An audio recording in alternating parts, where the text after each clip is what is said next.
6월 달을 2015년 하반기를 시작하는 그런 달로 정해서 모든 주제를 감사합시다, 감사합니다, 감사합시다, 감사로 삽시다 이런 마음으로 감사의 달로 정해서 계속해서 하나님의 말씀을 전하고 있습니다. 정말 하나님의 은혜에 2015년 6월까지 지켜주시고 하나님의 승리가 우리 속에 있게 하신 것 너무도 감사드립니다. 특별히 제 개인적으로는 내일이면 제가 하나님께서 저희 부모님을 통해서 이 땅에 태어난 60년 되는 날입니다. 이 말을 듣고 놀라는 사람은 날 젊게 본 것이고 또 이 말씀을 들으면서 그것밖에 안 됐나? 그러면 내 얼굴이 늙어 보이게 된 것으로 생각이 됩니다만 하나님 60년 동안 하나님의 은혜로 지켜주신 것 너무 감사하고 특별히 오늘 우리 장로님들이 앞에 나오셔서 특별 찬송을 해 주셨는데 제가 요청을 했어요. 너무 감사한 그런 오늘 예배를 드립시다. 또 우리 진실한 이 마음을 드립시다 라고 생각이 됐습니다. 제가 결혼식을 할 때 양복을 맞춰 입었었습니다. 그 뒤로 결혼식 한 제가 81년도에 결혼식 했으니까 한 34년 됐죠. 34년 후에 오늘 처음 양복을 맞춰 입고 왔습니다. 여러분 좀 폼이 나지 않습니까? 미국 대통령인 클린턴 대통령이 양복을 지은 그 양복점에서 이 양복을 딱 맞춰 입고 이걸 누가 해줬냐? 우리 장로님들이 제 양복을 멋지게 이렇게 해줬습니다. 여러분 정말 전 감사하게 생각하는데 그 양복점 사장님이 참 재미있는 말을 했어요. 제가 이때까지 양복점을 오래 했는데 집사님이나 권사님이 양복을 사주는 사람들은 종종 봤어도 장로님이 양복을 사주는 분은 제가 처음 봤대요. 그래서 아니 그렇습니까? 그래서 제가 깜짝 놀라기도 했지만 어쨌든 우리 장로님들께 너무 감사를 드립니다. 100만 번을 감사하라는 책을 제가 읽지는 못했지만 어떤 그 주제를 제가 읽고 너무 큰 감동이 됐어요. 이 책을 어떻게 냈느냐 하면 100만 번을 감사하라 하는 그 책을 이만큼 두껍게 해서 출판사에 가서 어떤 사람이 100만 번을 감사하라는 주제를 놓고 제목을 놓고 딱 갖다가 원고를 주면 처음에 호감을 딱 갖다가 나중에 계속 책장을 남겨보고는 아유 다음에 하셔야 되겠습니다. 그리고 돌려주고 한 1년 동안을 출판사에 다니면서 그분이 그렇게 했다는 거예요. 그래서 도대체 어떤 내용이길래 100만 번을 감사하라 그러면 모든 사람들이 100만 건을 가지고 이것 때문에 한 번, 이것 때문에 두 번, 이것 때문에 세 번 감사합니다, 감사합니다. 그렇게 생각할 줄 알고 출판사 사장이나 편집장들이 보았는데 그게 아니고 처음부터 끝까지 하나님 감사합니다 한 번, 하나님 감사합니다 두 번, 하나님 감사합니다. 이걸 100만 번을 쓴 거예요. 그러니까 사람들이 읽다가 아 이게 뭐야? 그리고는 책을 출판을 하지 않았답니다. 근데 어느 책 출판사에 딱 가서 도대체 왜 이렇게 하나님 감사하냐는 말을 100만 번 썼습니까? 라고 질문했더니 그 100만 번 쓴 그 사람이 뭐라고 말을 하냐면 나는 너무 나쁜 사람이었습니다. 내가 하나님을 만났습니다. 내가 이렇게 변화됐습니다. 난 너무너무 감사합니다. 내가 하나님의 은혜 때문에 내가 얼굴 보십시오. 환하지 않습니까? 난 하나님 만나서 그렇습니다. 난 100만 번 아니라 1000만 번도 하나님 감사합니다. 하나님 감사합니다. 내용이 뭐 있습니까? 하나님 만난 거 감사한 거지. 그 말을 듣고 그 출판사 사장이 100만 번 감사합니다. 이 내용을 책을 정말로 100만 번 써서 감사한다는 그 책을 냈어요. 근데 놀라운 건 그 100만 번 감사합니다라는 그 책을 한 번 그냥 똑같이 따라하는 그 사람들은 감사의 마음이 가슴속에 불이 붙었다는 거예요. 그 생을 감사의 삶으로 그의 삶이 변화되는 놀라운 역사가 있게 됐다는 그런 간증의 내용을 저는 읽어본 경험이 있습니다. 오늘 우리 황지호 집사님이 아주 성경을 잘 읽어 주셨어요. 시편 136편 1절 말씀부터 이 내용을 쭉 읽어보면 여호와께 감사하라. 그는 선하시며 그 인자하심이 영원하미로다. 여호와께 감사하라. 그는 신들 중에 뛰어난 하나님. 계속해서 조목 하나님께 감사하라는 내용의 이 내용을 계속해서 감사하라를 이 시편 136편에 26번이나 나옵니다. 이 시편 기자의 마음은 얼마나 감사한지 산들을 보고 감사하라, 들들을 보고 감사하라, 저것을 보고 감사하라, 이것을 보고 감사하라. 이 말을 현대 우리말로 표현하면 앞을 보아도 감사하라, 뒤를 보아도 감사하라, 내 얼굴을 보아도 감사하라, 가정을 보아도 감사하라, 내 건강을 보아도 감사하라, 우리 주위를 보아도 감사하라. 모든 것이 다 100만 번이 아니라 저는 그래서 오늘 제목을 1000만 번 감사라고 정했어요. 이 100만 번이 문제가 아니라 1000만 번 감사. 지나온 내 생애를 조목조목 저는 오늘 설교를 준비하면서 적어보았습니다.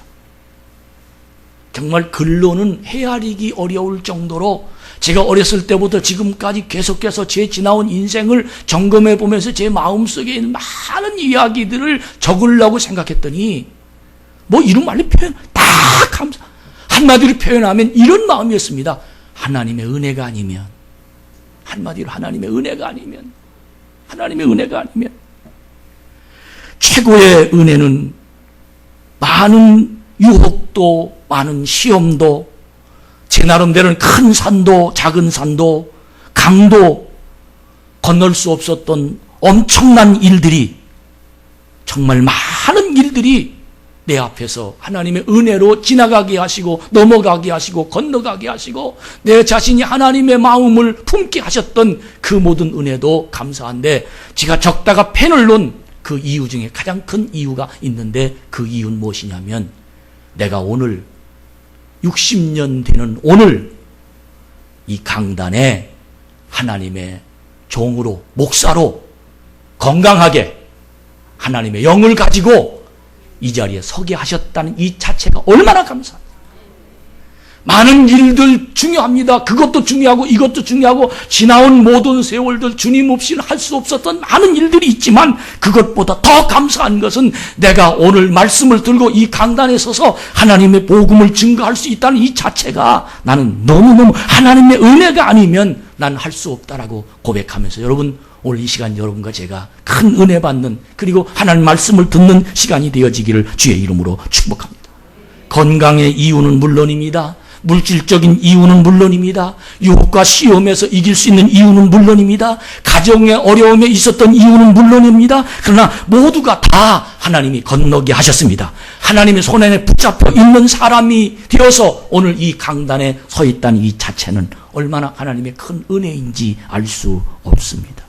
특별히 오늘 시편 136편 1절에 보면 선하신 여호와, 인자하신 여호와, 하나님의 성품을 우리에게 말씀하시고 있는데, 제가 지금 강단에 서 있는 이 자체의 모습은 하나님의 은혜라고 우리는 대충 벌벙얼벙이어서 말하는 내용이 아니라, 제가 이 강단에 서 있는 하나님의 은혜가 어떤 은혜입니까? 그 은혜를 저는 이렇게 생각했습니다. 성격 좋은 하나님 때문에 이 자리에 있다. 참 성격 좋은 하나님. 어떤 책이, 이런 책이 있어요. 내가 하나님이 아니길 다행이다. 내가 하나님이 아니었다라면 저거 당장 어떻게 됐을 텐데, 하나님이 나의 성품 가졌더라면. 근데 오늘 설교를 준비하면서 내 생각 속에 시편 기자의 여호와의 선하시며 인자하심이 영원하다, 이 내용을 쭉 읽어보니까 하나님의 그 성품 품어주시고 이해하시고 용서하시고 하나님의 날 모든 걸 덮어주시고 감아주시고, 이것 때문에 내가 오늘 이 자리에 목사로 서 있다는 이 자체가 하나님이 날 덮어주셨구나. 이것 때문에 얼마나 감사한지 알 수 없습니다. 지난주에 새벽 예배를 인도하면서 나의 삶을 되돌아보는 마지막 결론이 고린도후서 6장 1절이었습니다. 하나님과 함께 일한 자로서 너희를 권하노니 하나님의 은혜를 헛되이 받지 말라. 하나님과 또박또박 한 걸음 한 걸음을 같이 걷는 너희들이라, 너는 하나님의 은혜를 받았지 않느냐? 그 하나님의 은혜를 헛되이 헛되이 받지 말라. 이 하나님의 은혜를 헛되이 받지 말라는 이 말 속에 나를 살리기 위해서, 나를 세우기 위해서, 내가 이 강단에 있게 하기 위해서 우리 하나님은 외아들을 십자가에 죽이시고 나를 살리셨습니다. 내가 잘못되면 하나님의 은혜는 헛된 겁니다. 내가 하나님 말씀 속에 들어가지 못하면 하나님의 은혜는 헛된 겁니다. 근데 하나님의 은혜를 헛되이 되지 않게 만들려고 오늘 내가 이 자리에 서게 됨을 전 분명히 믿습니다. 그러면서 기도했습니다. 하나님, 이제부터는 어떻게 살아야 될까요? 우리 한번 큰 소리로, 저도 물어봤으니까 여러분도 한번 물어봅시다. 시작. 이제부터는 제가 어떻게 살아야 될까요? 시작.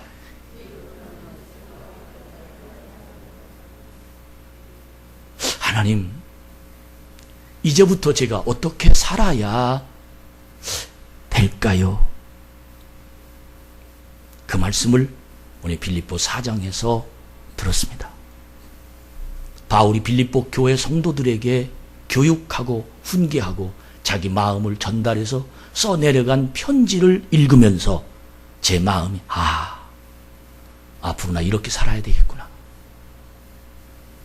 빌립보 지방이나 빌립보 교회의 역사를 보면 빌립보 지방이라는 그 지방은 에게해라는 바닷가에서 16km 정도 떨어진 지역입니다. 이 부근에는 금광이 있습니다. 금을 캐내는 그런 광산이 있어요. 이 지역을 조사해 보니까 예수님이 오시기 전 기원전 400년 전부터 그 지역에 상당히 많은 일들이 벌어졌는데 로마의 실권을 잡은 안토니우스라는 사람이 실권을 잡으면서 자기와 함께 전쟁에서 승리한 그 퇴역 군인들을 빌립보라는 지역으로 보냅니다.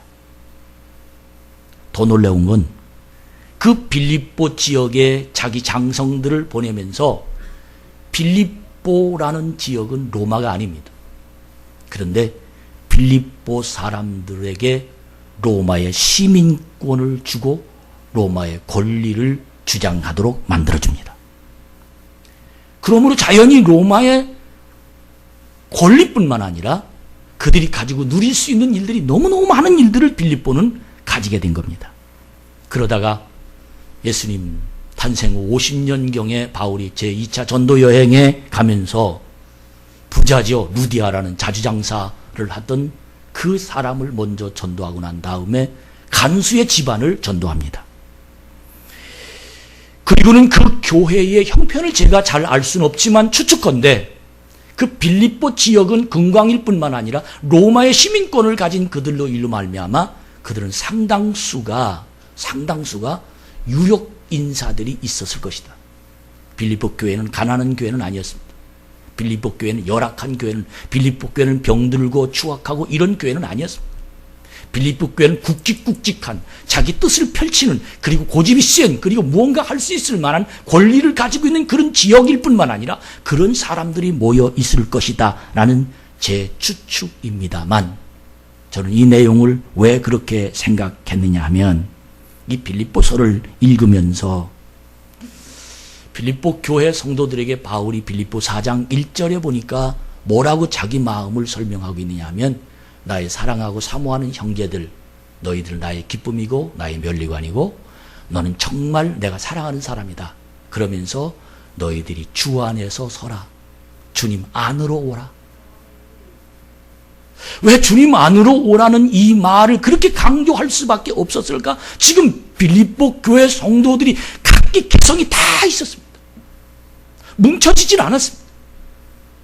그래서 그들의 마음 속에 이 바울이 보건대 너무너무 안타까워. 바울은 지금 감옥 속에 있었습니다.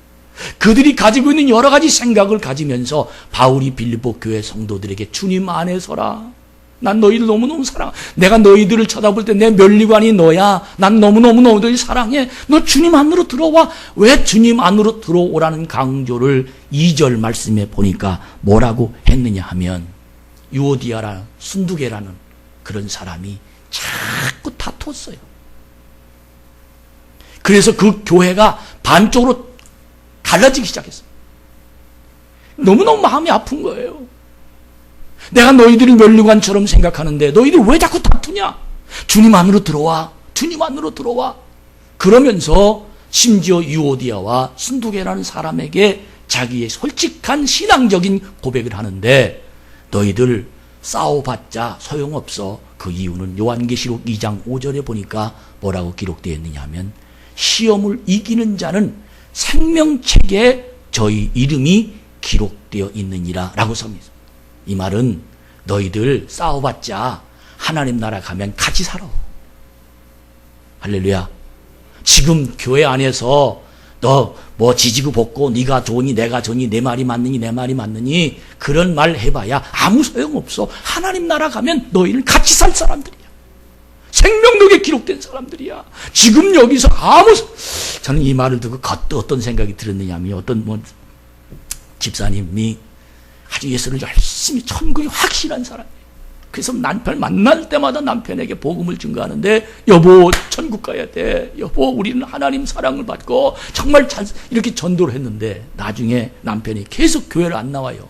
그래서 하도 교회를 와서 도대체 왜 교회를 안 나옵니까? 물어봤더니 그 남편이 아내에게 하는 말이, 분명히 죽으면 천국까지. 아 그렇지요, 천국까지요. 그랬더니 남편이 하는 말에, 그럼 나도 죽으면 예수 믿으면 천국 가겠네. 그렇지요. 그래서 내가 안 가는 거야. 당신하고 같이 안 있으려고. 여러분, 분명한 사실은 죽으면, 아니 하나님 나라는 믿음으로 말미암아 성전 안에 있는 여러분과 제가 함께 생명록에 기록됐다는 이 사실에 대해서 아멘하는 자가 되기를 주의 이름으로 축복합니다. 이렇게 아멘하는 생명록에 기록된 여러분과 제가 교회 안에서 한 마음을 품고 그리스도 안에서 한 행복을 누리는 하나님의 역사가 일어나는 복 있는 하나님의 자녀가 다 되어지기를 주의 이름으로 축복합니다. 그러면서 우리에게 철저하게 그리스도인 바울의 교훈을, 저에게 느낌을, 저에게 감동을 주셨던, 이제 남은 생애에 내가 이렇게 살아가야 되겠구나 하는 이 메시지는 생명록에 기록된 구원받은 성도에 대한 확신을 가질 뿐만 아니라 그것보다 더 중요한 메시지가 있는데, 그 메시지는 뭐냐면 주 안에서 기뻐하라 하는 메시지입니다. 계속 주 안에서요. 따라합시다. 기쁨은 주님 안에서밖에 없다. 왜?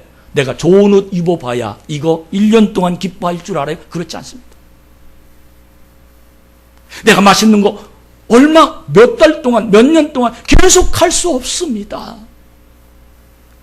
그래서 바울은 계속 주장해서 네가 기뻐하는 세상, 기뻐하는 인생, 기뻐하는 삶을 살 이유와 방법과 그 목표와 그리고 분명한 계획이 있는데, 그 계획 속에 들어가려면 너는 in Christ라, 주님 안으로 들어오라.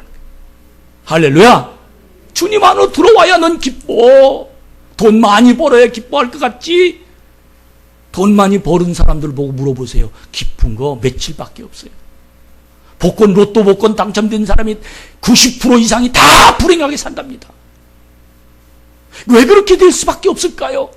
그 이유는 주님 안에 있는 사람이 아니라 주님 밖에 있는 사람이기 때문에 그렇다는 거예요. 헬라어로 말하면 기뻐하라는 그 뜻은 카이레다는 뜻인데, 이 카이레다는 이 내용의 의미가 어떤 내용이냐면, 어떤 상황 가운데서도 기뻐해야 할 것을 강조하고 있다는 얘기입니다. 이 말은 무슨 뜻입니까? 내가 주님 안에 있으면, 내가 주님 안에 들어오면 기쁨의 근원은, 기쁨의 원천은, 기쁨의 샘물 생수 속에 나오는 그 기쁨은 주님 속에서 나오기 때문이다라고 얘기합니다. 여러분, 주님 안에 있으면 기뻐하는 사람이 될 수밖에 없다는 거예요. 저는 기쁘게 살고 싶습니다. 남은 세상을 기쁘게 살고 싶습니다. 때문에 주님 안으로 들어가야 될 것입니다. 저는 행복하게 살고 싶습니다. 때문에 주님 안에 들어갈 수밖에 없습니다. 예수님은 나에게 무엇을 이루어 주심보다도 주님 안으로 들어가면 주님 때문에 무엇이 되고, 무엇 때문에 이것 되고, 무엇 때문에 이 빌딩 사고, 주님 때문에 건강하고, 주님 때문에 무엇 되고, 그것보다도 주님 안에 들어가면 날 참아주십니다. 날 기다려주십니다. 날 믿어주십니다. 주님 안에 들어가니까 내 모든 것들을 주님이 붙잡아 주셔서 내 인생을 책임져 주시고, 나를 지켜주시고, 그 여호와, 그 주님은 성품이 너무 선하셔서 그 성품 자체가 인자하셔서 날 안아주십니다. 날 보호해 주십니다. 그러므로 여러분들이요, 우리 주님 안에 들어갑시다. 그러면 반드시 기쁜 세상을 살게 될 줄로 믿습니다. 욥이 여호와께서 그에게 수없이 많은 고통을 줬는데 그가 한마디 하나님 앞에 사단에게 시험을 받으면서 한 말 중에 어떤 말이 있습니까? 주신 자도 하나님이고 가져가는 것도 하나님이니 나는 아무런 대꾸할 말이 없도다. 사랑하는 여러분, 우리 주님이 주십니다. 지금까지 인도하신 주님이 앞으로도 인도하신다는 확신은 내가 주님 안에 들어가기만 하면 주님은 나를 이끌어 가시는 놀라운 역사가 일어나게 될 줄로 믿습니다. 내 영을 주님이 오래 참아주셔서 이 강단에 서게 하셨습니다. 수없이 많은 어려움도, 문제도, 시험도, 유혹도, 갈등도, 인간이 가지고 있는 성격, 내가 가지고 있는 많은 이유도 내 자신이 이 자리에 올 수 없었는데 오늘 이 자리에 서고 보니까 내가 주님 안에 있어서 주님이 덮어주셨습니다. 주님이 지켜주셨습니다. 주님이 책임져 주셨습니다. 그래서 오늘 성경은 주 안에 서라고 말씀하십니다. 항상 그러면 기뻐하게 살 수 있다는 말입니다. 사랑하는 우리 참 좋은 교회 성도 여러분, 그리고 내 자신에게 그렇게 외칩니다. 주님 안에 서면 빌립보 4장 12절에 보면 어떻게 주님 안에 서면 그 마음이 자기 자신을 컨트롤할 수 있느냐 하면 나는 비천에 처할 줄도 알고 풍부에 처할 줄도 알아 모든 일 곧 배부름과 배고픔과 풍부와 궁핍에도 처할 줄 아는 일체의 비결을 배웠노라. 주님 안에 있으니까 배고파? 배불러? 그거 상관할 거 없다. 여기에서도 스스로 만족하고 스스로 기쁘고 스스로 내가 자가 충전되고 내가 스스로 기쁨을 발견하고 스스로 기쁨을 만들어갈 수 있는 내 자신이 될 수 있다는 말입니다. 여러분, 우리 모두 스스로 자족하는 일체의 비결, 정말 주님 안에 들어가는 하나님의 백성들이 다 되기를 주의 이름으로 축복합니다.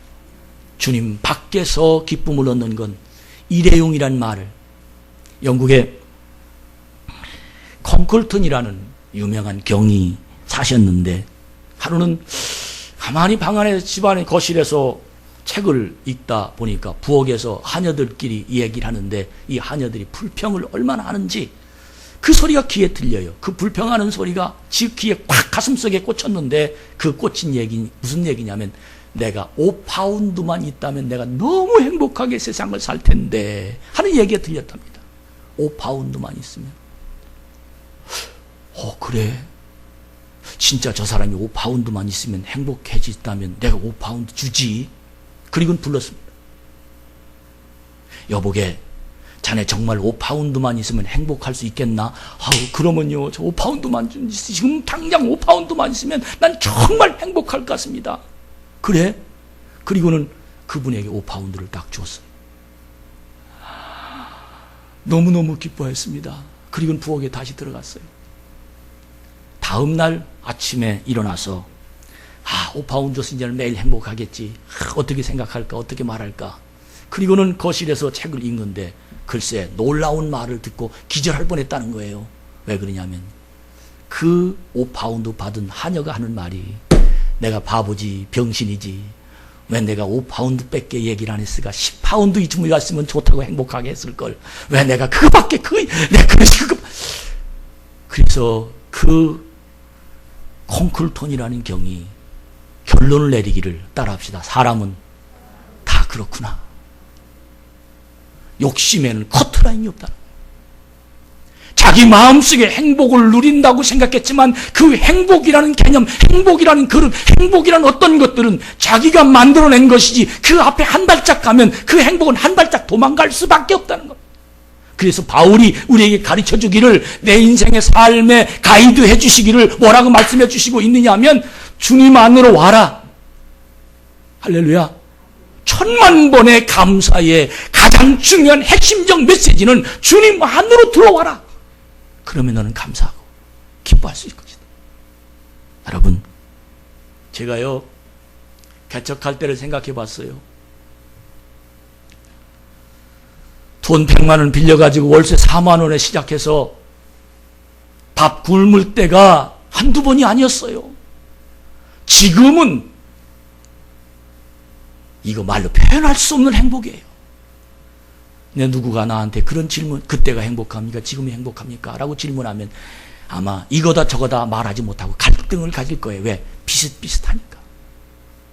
사랑하는 참 좋은 교회 성도 여러분, 여러분과 제가 진정한 행복을 소유해서 느끼지 말고 주님 안으로 들어갑시다. 아멘. 주님과 함께 갑시다. 주님의 삶을 살아가는 믿음이 우리에게 있어질 때 정말 믿음 안에 승리할 줄로 믿습니다. 그 다음에 5절에 보니까 너의 관용을 모든 사람에게 알게 하라. 관용이란 말, 이 관용이란 말을 원어로 보면 토에피 에이케스란 뜻인데 이 뜻의 내용의 뜻은 무슨 얘기냐면 손해나 역경을 당해도 쉽게 동요되거나 넘어지지 않고 평정을 유지하는 영적인 인내를 말한다.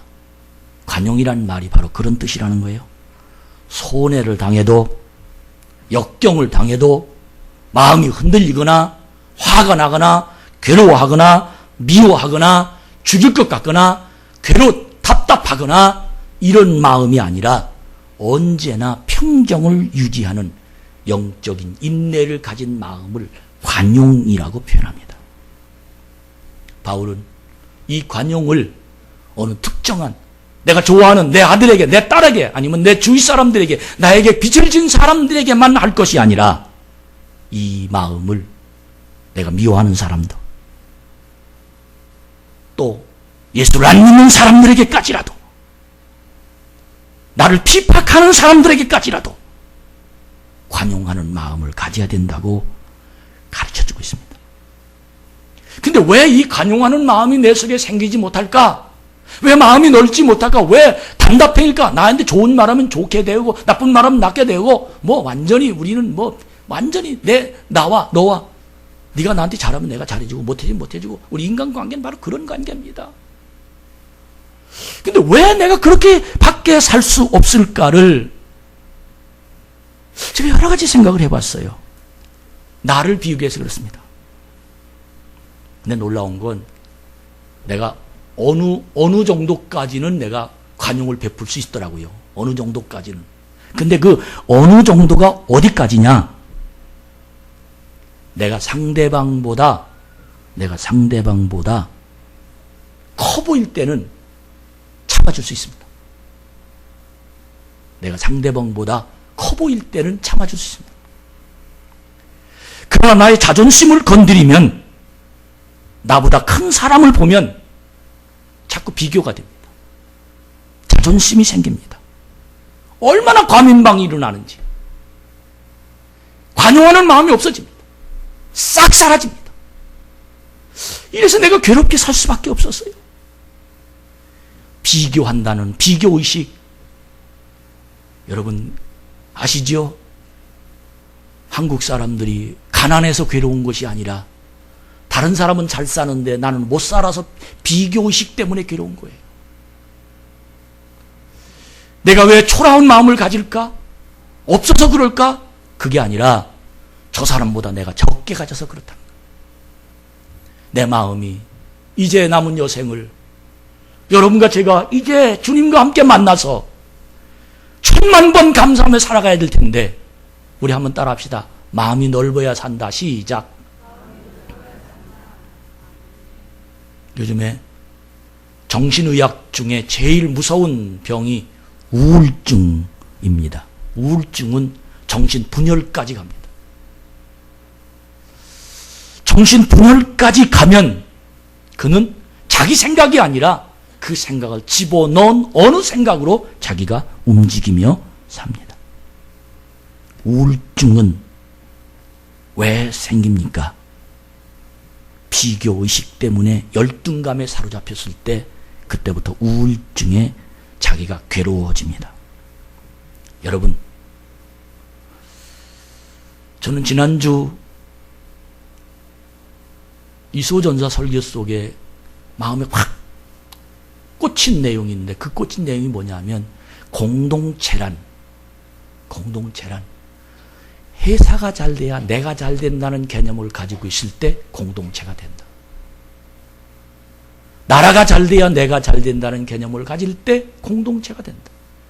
교회가 부흥해야 내가 잘 된다는 개념을 가질 때 공동 개념이 되는 것이다. 근데 많은 사람들이 내가 잘 돼야 나라가 잘 된다. 거꾸로 됐다는 거예요. 사랑하는 여러분, 정말 여러분과 제가 내 위치에서 내가 잘 되는 것보다 내 공동체가 잘 되기 위해서 마음을 다하면 저와 여러분 마음이 넓어지는 겁니다. 모든 사람을 품을 수 있습니다.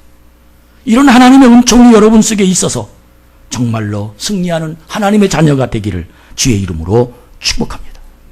빌립보 교회의 두 사람, 유오디아와 순두계, 그 사람은 우두머리였습니다.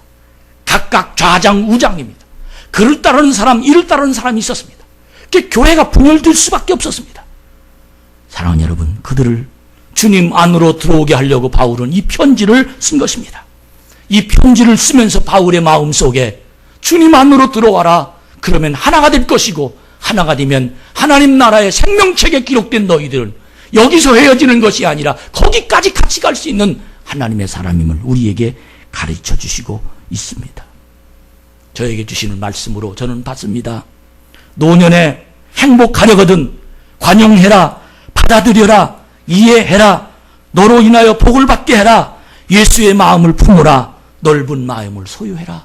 바로 저에게 주신 하나님 말씀으로 들었습니다. 사랑하는 우리 참 좋은 교회 성도 여러분, 여러분과 제가 토에피 에이케스라는 이 원어에 가깝게 가서 정말로 여러분과 제가 어떤 환경이 우리를 다가온다 할지라도, 손해가 있다 할지라도, 역경이 있다 할지라도 동요되거나 넘어지지 말고 흔들리지 않고 오직 주님 안에 반듯하게 섰는 믿음의 은총이 일어나기를 축복합니다. 마지막으로 어떻게 하면 세상을 감사하며 천만 번 행복하게 사는 그런 세상을 만들어갈 수 있을까? 아무것도 염려하지 말고 기도하라. 염려하지 말라는 말을 사용하고 있습니다. 사람들이 염려하는 문제를 분석해 보니까 당장 일어날 일은 10%밖에 안 되고 나머지 90%는 일어날 줄도 안 일어날 줄 수도 있는 그 90%를 갖고 염려한다라는 생각을 분석가들에 의해서 나왔습니다. 여러분, 내일 일을 염려하지 말고 주 안에 들어와서 기도합시다. 주님은 내 인생을 책임져 주실 줄로 믿습니다. 그리하면 7절에 보니까 지각이 뛰어난 하나님의 평강이 너희를 지키시리라. 하나님은 내가 주 안에 들었으면 나를 만져주십니다. 만들어주십니다. 하나님의 삶을 천만 번, 억만 번 내 속에서 끊임없이 내 삶의 형편과 처지에 감사하는 세상을 살아가게 될 줄로 믿습니다. 저는 여러분에게 영상 하나를 보여드릴 건데, 이 영상을 보면서 이런 사람이 바로 제가 오늘 설교한 그렇게 사는 사람들이구나 하는 생각을 가졌습니다. 정말 어떻게 그렇게 살 수 있을까? 미국 시간으로 지난 17일 날 수요일 날입니다. 저녁 9시 30분쯤에 미국의 사우스캐롤라이나 주의 찰스턴에 위치한 흑인 교회에서 21살의 청년 딜런 로프가 성경 공부에 참석했습니다. 얼마나 철저하게 의장했느냐 하면 그 흑인처럼 코스염도 만들고 얼굴도 시커멓게 의장해서 그 안으로 들어가 거의 1시간 동안 같이 성경 공부를 했답니다. 그 성경 공부를 하다가 옆에 있는 총을 자기가 들고 들어가서 옆에 있는 사람들을 그 자리에서 9명을 쏴 죽였습니다. 거기에 상원의원 목사 1사람이 있고 목사 2사람, 목사 3사람이 죽고 그리고 9명이 죽어버렸습니다. 근데 그 법정에서 그들이 그의 얘기하면서 이 청년을 용서하고 이해하는데 어떻게 하는지 한번 여러분 보시기 바랍니다.